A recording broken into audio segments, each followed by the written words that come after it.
The recording. All right. Anybody got any good news they want to talk about today? Things Oh, that big happen? closing today. Yay! Closings are Looking forward always to big. that. Everybody gets paid. Yeah. Yeah. So congratulations on that. Oh. Any closer on their buy? No. Still Who looking. knows? Yeah. Still looking. Still looking.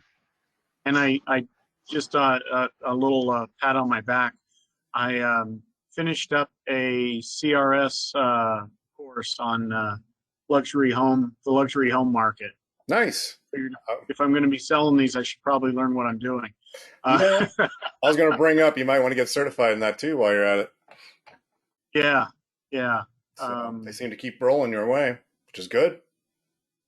working on that one, and then that will also then once that the certification posts, I guess, Hmm. then that the was it the C2X thing Yep. that you sent from NAR will also happen. So Nice. Yeah, I'm plodding my way through that, but then you get every once in a while you get these weird ones like do some community service, join a meeting group with the county, and I'm like, in your community, I'm like, whoa, I don't know when I'll get to that one. All right, the rest of them are pretty I hear easy. you. Yeah. So, but it's cool. It'll be nice to see what happens at the end of them. I'm learning a lot actually, which is kind of fun. So, Yeah, any, it's good stuff. yeah, anybody else that's looking to get certified in something, put it on the tail end of your email. It seems to be a good one. So, anyways, I will jump into the market. If anybody else has anything else they want to talk about for good news.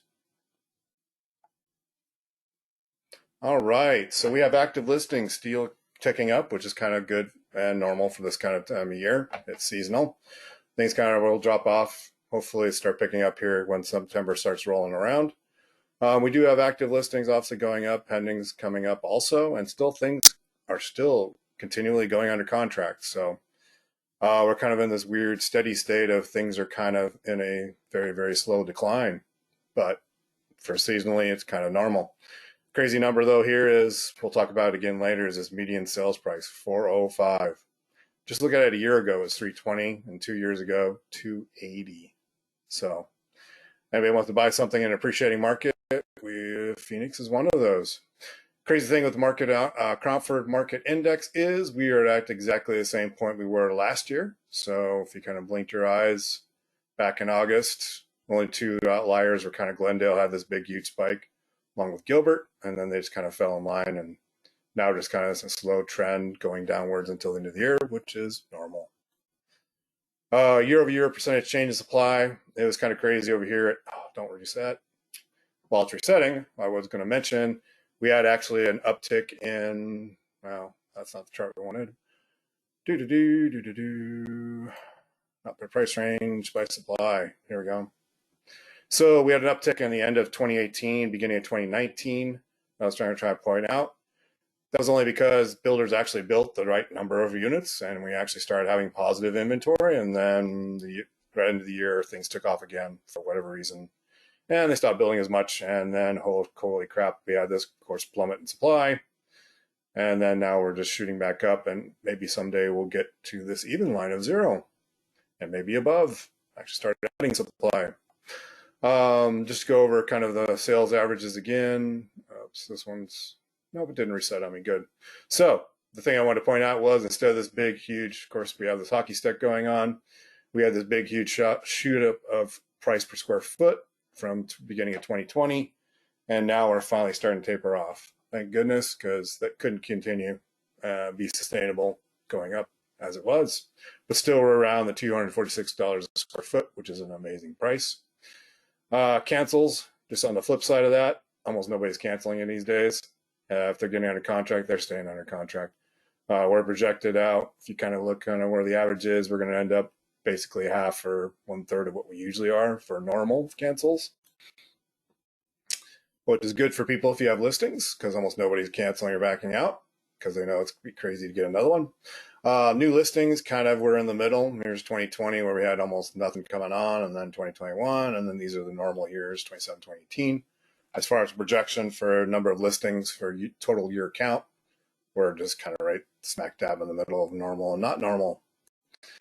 The other thing we wanted to talk about also was closed sales over list price. People are still wondering, well, gosh, is this ever going to stop?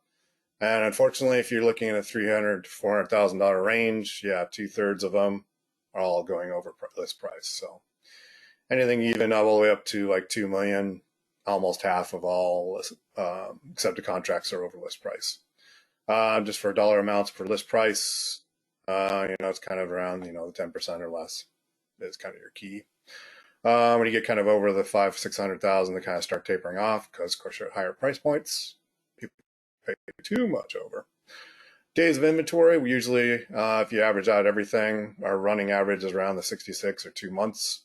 Typically normal for the nation's 3 months, so we always have been a little under. But now we're at an incredibly way under of only 17 days inventory. So we at least have a half month's inventory. It used to be only 2 weeks. So we're slowly ticking up. And then talking about quarterly median sales price, here's that hockey stick again. Craziness, considering even at our big, huge, oh my gosh, there's a bubble, we were still only at 265. It kind of did this evening out and then plummeted. So hopefully this time we're a little more sustainable and we don't have that downward slide, because that's no fun for anybody. If you have clients that are looking for closing costs, bad news is almost nobody's getting them. People on 100,000, of course, they obviously need as much help as they can get. If they're in that price point, they're getting seller concessions just only at 5%. Everybody else, you're lucky, only about 2 or 3% of them are actually giving up any. And probably the majority of these are just closing costs and little repairs. So alternatives to that are, down payment assistance, DPA. So if your client needs that, let me know and we can talk over options. Unfortunately, my thing just reset to everything, but we were around 4,000, I believe, for all Maricopa. The crazy thing is our sales per month are actually kind of evening out to where they should be for a normal year, which is good. 2020, of course, is all over the place. 2018, 2019, everything peaks in second quarter, things taper off the third quarter, and then fourth quarter is kind of our lowest. We're maybe kind of slowly going to get into that pattern. We had a crazy Q2. Everything kind of just dumped right in May for some reason. And then, of course, our sales per square foot still on that upward swing, but hopefully tapering off right around $250 a square foot if you take into account everything. On the national news, just want to throw a few of these out there because when I was looking for stats, I found a couple of cool ones. Unfortunately, NAR is a little behind in the times. They're just still putting stuff out about June, but the interesting thing was even back then, middle of summer, we were showing things cooling down. This for, colder states, that's a crazy time to have a cool down because that's when they're supposed to be having their high season. Sad thing is they lump us in with all these other states in the West, which are totally different, diverse economies. So crazy, but still kind of interesting numbers. Home ownership by age range. This is kind of interesting that the number one, of course, is 65 and over. If you like working with seniors, they're the ones that have the houses. So if you're looking for listings, there's your target market right there. 40s and up. Anybody less than 40, not as much ownership within those age ranges. This one I thought was kind of funny. Share of housing market by generation. Whoever did this, I'm wondering if they're a Gen Xer, because that's the one that's the biggest. But because they split out millennials into old, young and older, and boomers into young and older, if you kind of slam these together, those two are actually your biggest generation markets.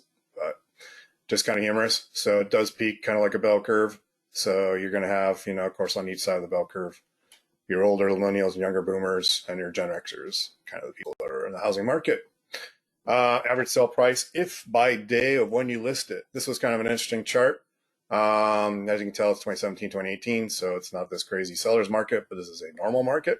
So if the market was a normal market, Monday obviously is the worst day, don't do it. And then the best day list Thursday, followed by Wednesday, which is kind of a good thing. That gives you time to get it out in the market, get those people that have been looking, and they're just waiting and pounce on the first thing that comes out when it comes on the market. And then you still have time to get all the people on the weekend. So you get this lovely big spike of everybody coming in at once. And then also rent prices. Just want to throw this in there for people that have properties or landlords. And also I know Rob's got a client that has a rental. We are still on a definite increase, 7.29% increase. I think that's kind of low for 22 to 21.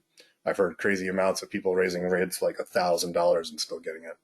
So two crazy outliers, Louisiana, 33, and Nevada. I don't know what they're doing to get 35 or more percent increase in their rents, but they must be doing something right.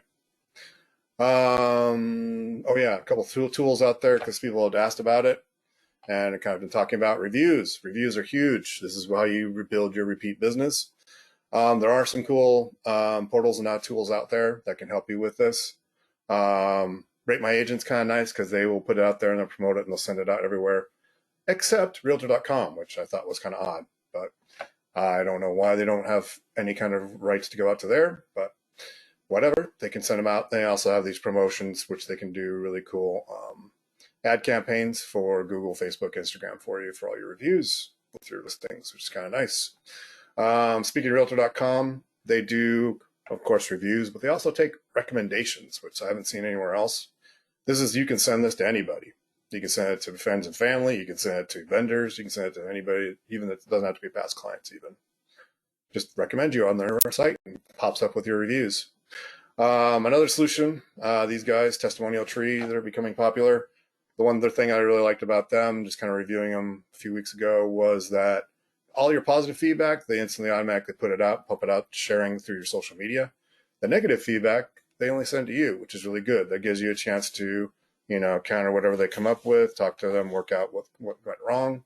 And then, of course, a little education for yourself, and then also doesn't come out hurt your review standings as much. So you get one chance to kind of weed those out. Another one that's out there that is getting popular is Real Satisfied. The interesting thing about them is they have lots of reporting.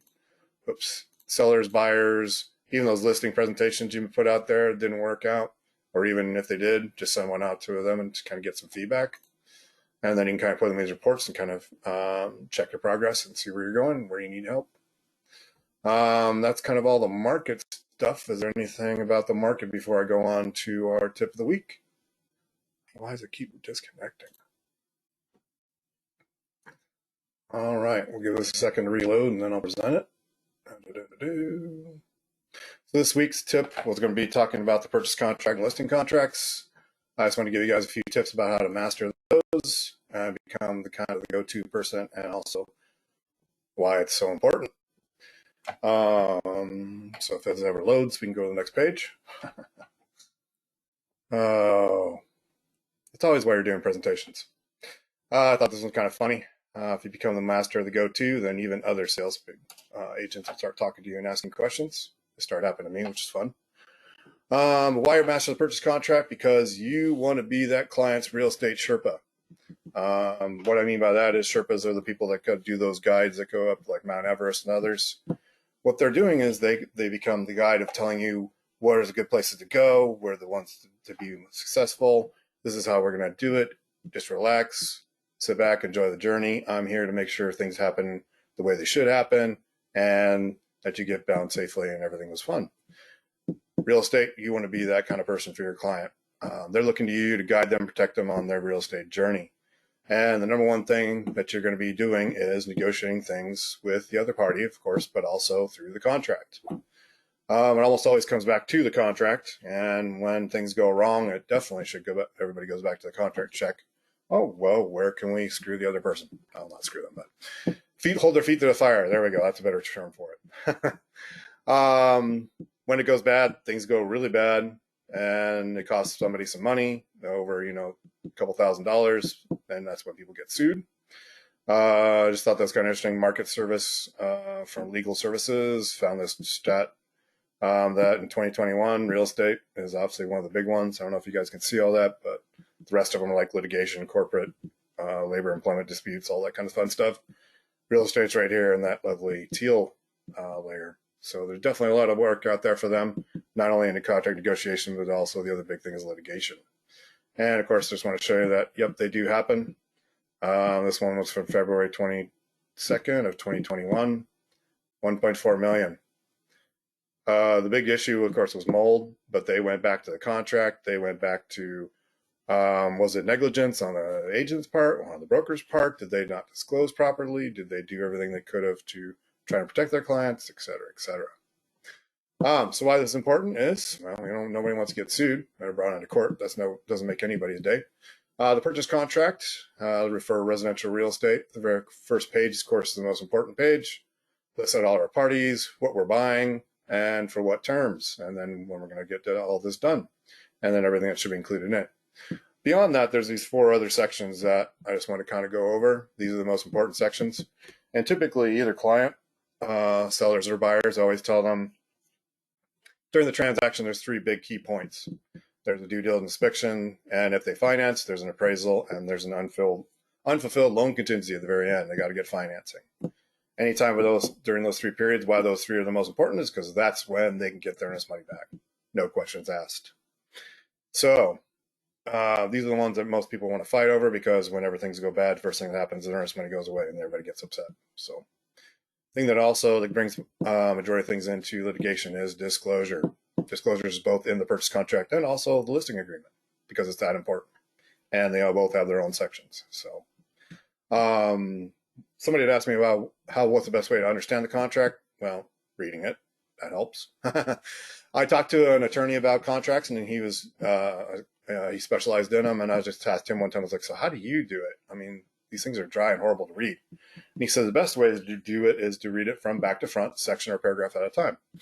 And when you get to the point where your eyes start glazing over and your mind starts wandering, it's time to put it down, set it aside, do something else, and then come back to it, and then keep going. But back to front, if you go front to back, it's like reading a book. And if you're trying to read a book most people read it for pleasure, getting the knowledge out of it. Contracts aren't made that way. They're not meant to be read that way either. Disclosure section. So disclosure has its own big, huge section, number 4 in the contract. The biggest things, of course, are that SPUDs, so that we can see what the seller disclosed, insurance claims history, and then a bunch of other ones if they apply. Some do, some don't. Big ones are lead-based paint. Got to get all those signatures, initials. Those are big. Commissioner's real big on that one too, for when they do their reviews of the files. And affidavits of closure if you're in land, and then of course changing anything. This one, most people don't realize that anything during the escrow, any big changes that are going to happen or occur, you need me to immediately let the other person know, so they have some chances to change. The biggest issue, of course, this comes up was when the seller discloses something new, like, oh my God, there's bed bugs now. We had bed bugs back, or just had it and we're treating it. At that point, the buyer has 5 days to review it and decide if they want to back out still and get their earnest. So even if you're out of the due diligence period, it still can pop up if new information comes up. Of course, the second biggest one is, of course, inspection. Always have one. Also because, you're not an inspector. Hopefully none of us are inspectors. You can't be held to feet to fire because you're not a professional in that industry, but you still want to always recommend to them to get one. Default is 10 days. If you don't fill another day, some people have been shortening those now that we're in a hot seller's market. Instead of eliminating them, I always first recommend, why don't we just shorten it? Make it 5 or 7 days. Within that time period, should be able to get an inspector out. And if something big comes up at that point, then you guys can discuss about pushing it out further. This means you get that period of time, you have to do all your inspections. Even if the home inspector comes out, brings up a roofing issue or plumbing issue, say, hey, we should snake that or camera the line.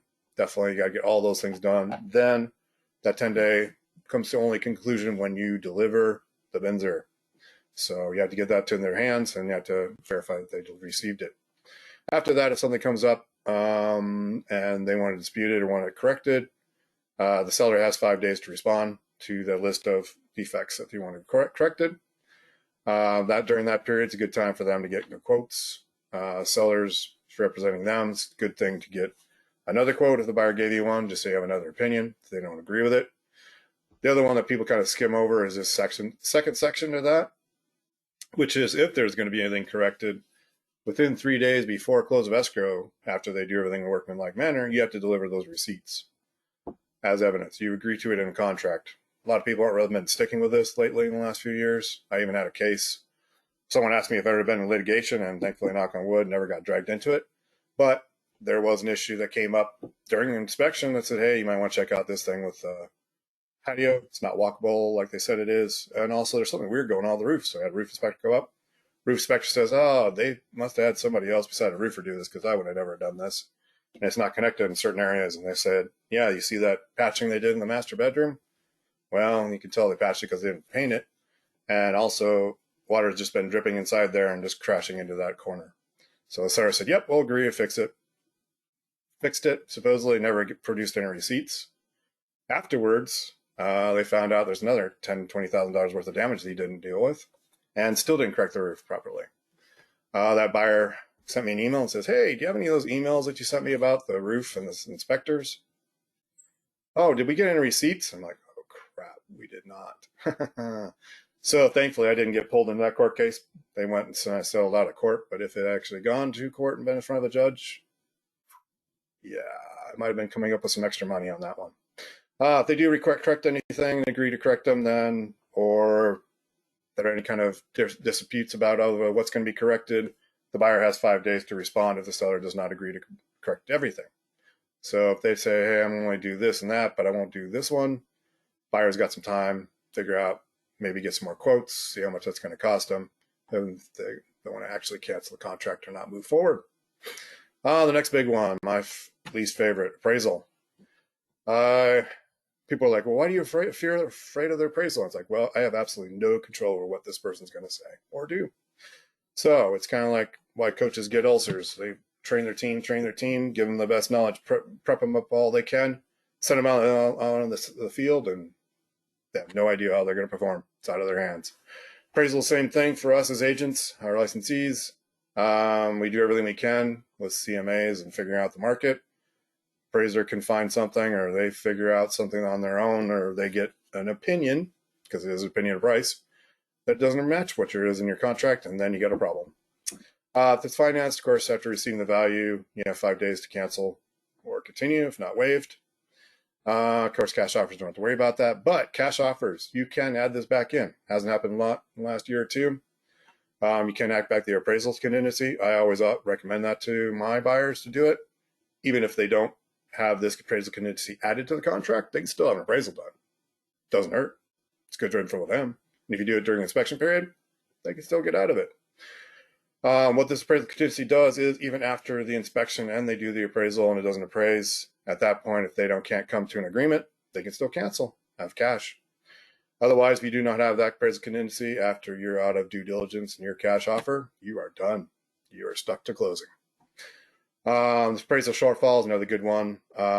These days, a lot of people are going above asking price, and if it doesn't appraise and that buyer can't do it, you got a problem. There's going to be a shortfall, and someone's got to agree to how they're going to get it taken care of. If I was representing the seller, I will always put in that appraisal shortfall and say, hey, you're going to pay the difference. We already told you it's going to be, you've already come in a little bit high. The purchase contract, PTD, and unfulfilled loan contingency. This is the final out. This is your final third out for your buyer. If they go through everything, done everything right, appraisal came in good, there's still something weird comes up on their credit, lender all of a sudden says, nope, we just can't do this deal.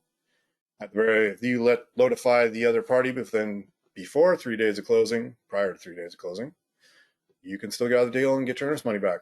No harm, no foul, as long as the buyer didn't do anything crazy and stupid like go out and buy a new car or something and screw their credit. So as long as they're not at fault, you can still get out. Lender can say, yep, sorry, I can't do it. Send out the letter and get out. They can cancel, get their earnest money back with proper notice. With proper notice is the key word here. If I'm representing the seller and it's 3 days before close of escrow and we haven't heard from the lender that says they can do this or not, I am putting out a cure notice right away. Reason being, I want to save my seller as many days as I can. With the PTD, that means within 3 days of closing, on that third day before, if I don't have paperwork in my hand and I can't get a hold of that agent and say, what the hell's going on? Are we getting this today? Putting out that cure notice, because I get those 3 days and boom. I don't even have to wait till 3 days after close of escrow. You can do it on day of escrow. Close of escrow, say, sorry, didn't meet PTD, didn't correct it. We're at closing. It's done. We're out. Make sure the lender's on task. If the other LSUs, check in every week before close of escrow if anything kind of crazy is going on. If they're not being very communicative with you, be the better person. Communicate with them. If you're on the seller side, if you're on the buyer side, please, please, please make sure your lender is sending out those LSUs. Listing contract. This one's great. This is where we make our money, and definitely in this kind of market, this is where the gold is. The first page, of course, is the most important page, same as a contract. They redid it back here in February, so it looks pretty much similar, almost the same kind of format, which is good. Makes it easier for the client and the customer on the end. All the important things are on here: who the parties are, what the agents are, what the property is, if you're going to sell it, rent it, or both. Doesn't hurt to say both. Maybe they change their minds later down the road, as happened. How long the term is, how long capacities, all that fun stuff. Beyond the first page, of course, there is 4 big sections that I always like to point out to clients when I'm walking through the contract. If they haven't sold a house in the last 5 years, I will, of course, gloss over this first page, say hey, this is all the important information. But here's these 3 other 4 points about what I want to talk about. Fixtures, personal property, what authorities you give us, owner's obligations and disclosures, that's huge, and then additional terms and conditions. Just want to point out, if you're going to put in any additional terms and conditions, please speak with your broker first. With the listing contract, of course, one of the best things for the seller, or most important one for the seller, is fixtures and personal property section. So this is kind of where they go over and say, these are the things that are going to stay, and these are the things I'm going to take with me. I can't count the number of times that there's been arguments over all this stuff, and it's over crazy stuff. Yeah, I'll just leave it at that. Easiest way to explain this to your client, if you can imagine a house, turn it upside down, shake it, everything that falls out is going to go with you when you move out. That is not stuff the buyer gets. Anything that remains in the house that's fixed to the walls, attached, those all stay. The 3 basic exceptions, of course, we always list these out in the contract, which is a fridge, washer, and dryer. Now that they redid it in February, this section looks exactly the same as a contract, so it should be confusing to anybody. If they've seen them on purchase contracts before, it's kind of the same layout. You can put in SKUs and stuff in here to identify them. I would, just to make sure if they're really high-end items, especially if you got one of those Viking stoves, I would. Pictures only go so far. Time to talk about the items, things that are kind of weird or different. Solar alarm systems, they're thinking they're going to take them with them. It's attached to the walls, it's in the walls. Some people's like, nope, you can't take them with you. Unless you specifically say it's not coming out, it's leased. Water softeners, leased items, other kind of strange things that are not quite attached, kind of appliances, hot tubs, spas, but don't get that much out here in the warmer areas. And then also, of course, don't have your contract fall apart over potted plants. Buy me a beer and I'll tell you about that one sometime. Pro tip also on this one, the importance of the final walkthrough is for your client. If you're representing the buyer, it's also another chance for you to double check what the seller did, what they said they're going to do. Oh yeah, we'll leave you all that furniture and all that swing set in the back, and oh yeah, we're not taking any of the window coverings. And you go in and it's gutted to the walls, and they took even the doorknobs. Then you got a problem. Listing contract on the broker authority. This is a good part. This is the one where they let you do all the stuff that you're supposed to be doing for them. This is also the last chance for them to say, no, I don't want you to do that. No, I don't want to sign on my yard. Some people get kind of crazy about it. They don't want the neighbors knowing they're selling the house, or they don't want to know it's going vacant or something. Those you can kind of negotiate with them about. It's like, well, this kind of helps you, gets a little more drive-by traffic, et cetera, et cetera. New one here is in photos. I don't remember that one being in the previously before February. Of course, lockbox key safe was always there. The other new one was the offers. This one is, if you remember, at the very bottom of the screen, that the agency, they'd updated it that says, actually, well, it was a few years ago they updated it, basically that you seller cannot treat the existence, terms, or conditions of any offers confidential unless there's a confidential agreement between the parties. This is great if you're on the buy side, because most agents didn't realize that. And they were like, well, I'm not telling you anything about the offers. I'm like, well, you have to. And they're like, what are you talking about? It's like, if you read your agency, read line 28, 29, it's there. You have to disclose existence, terms, and conditions at least. I don't understand that. Well, talk with your broker. Now it's right there on the listing form. So you no longer have to put it in the additional terms if you don't want to. It's always nice. It doesn't hurt. You can say as much as you want to. You can put in more terms or conditions, like you can only tell them the price, but everything else I want you to keep confidential. This is also a good point to talk to them about the good points and bad points about telling people about other offers. The good points in the marketing is like you can tell them you have 5 offers and they're above market price. You can tell them they're at least over 10,000 over market price. Stuff like that that can help them get other offers and have them more compete against each other. Some people like that, some people don't. You and your broker own the marketing materials and specify the photos and videos. Sorry, I had a phone call coming in. That you can specify. You do own them. After that point, they're what you can use them. You can use them all your marketing afterwards. And also frees it up if you want to. You can give it to people in the future if other agents ask you for them. But why do it? After time goes by, the property is going to look different. And also, last tip: always encourage your owners to accept backup offers. You never know. You're going to get into it, especially during inspections, and something might come up. And they might freak out, and they just cancel for no reason. With backup offers, at least you have some in the hopper that you can go back to. The next one, disclosures, my favorite. This is huge for the sellers. This is the most important part of the whole thing that you need to convey to them, that they need to disclose. When in doubt, disclose. Even if you doubt it, double check if you need to do it. You're saying, no, I don't need to disclose about this. Well, probably you do. Anything that you know about the property at that time, anything you know about from the previous owners, just tell them, hey, so-and-so said 5 years ago this was done. This is more about what the owner knows personally firsthand. So if they know firsthand that there was some issue 5 years ago, even though they only lasted 2 years, they should still disclose that. Any flipper that tells you, no, I do not have to fill out a SPUDS, no, I don't have to disclose, they still disclose. They've owned it for a month. They know things about it that nobody else does that they should disclose. There are many forms that don't always apply. Affidavits for land, lead, of course, if it's old, wells, if they have one, foreign persons, HOA, leases. Leases are the crazy one. Some people don't even realize that they have the leases or forget about them. You kind of have to bring it up to them. Of course, if it's a rental, that's obvious. But the solar, oh yeah, you own that free and clear. The spas, some of them are leased. Big ones that people usually forget about is alarms. Contracts with the smart homes. Sometimes they're for many years. Sometimes they travel with the home. Sometimes they can get out of them. Sometimes they can't. So definitely a good time to check on those leases and figure out when they all go up and when they can't. Pro tip also, definitely get the SPUDS to the owner as soon as possible. Right after they sign, next day I'm giving them the SPUDS and say, hey, don't freak out about it. I know it's 7 pages. It's long.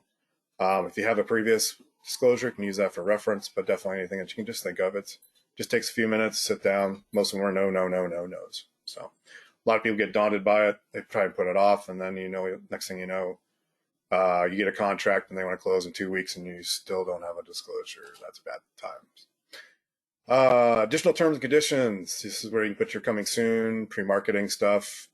So just a warning, word of warning, they did through transparency law changes through Arizona and through Armless that any public marketing results in that you need to put that listing up in the next 24 hours or the next day. So public notice is anyone that is through any kind of digital media or communications. So privately within the office, you can tell other people in the office about the listing, but you cannot tell the public, you cannot tell consumers about it. And that's my understanding from the fine print from attorney. And anything else beyond that, talk to your broker and we'll figure it out. If you want to do any other pre-marketing, just let the client know that they have to put it out on the MLS as coming soon within that period at least. For anything that doesn't fit the other 9 sections, this is a place where you kind of put it. If you have some kind of crazy agreements with your client that, hey, we're going to do commission, it's going to be X percent, but if I don't sell it in so many days, it changes down to this percent. Or some other things that people like to put in there is beyond variable commissions or commission changes is about the property.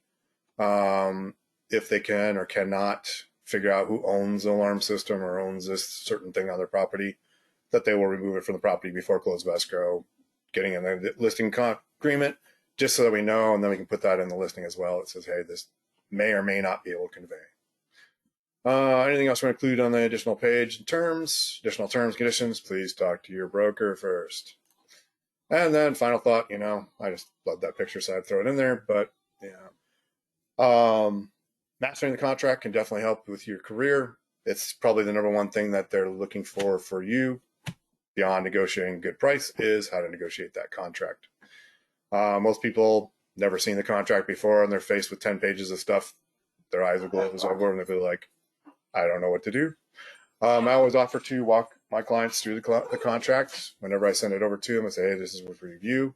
Even better, though, is to always have one copy in your portfolio, a blank copy of the purchase contract and a blank copy of the listing. So you can go over that anytime, and you can also sign one at any time. So that's kind of my tip for the week. Anybody got any questions about that?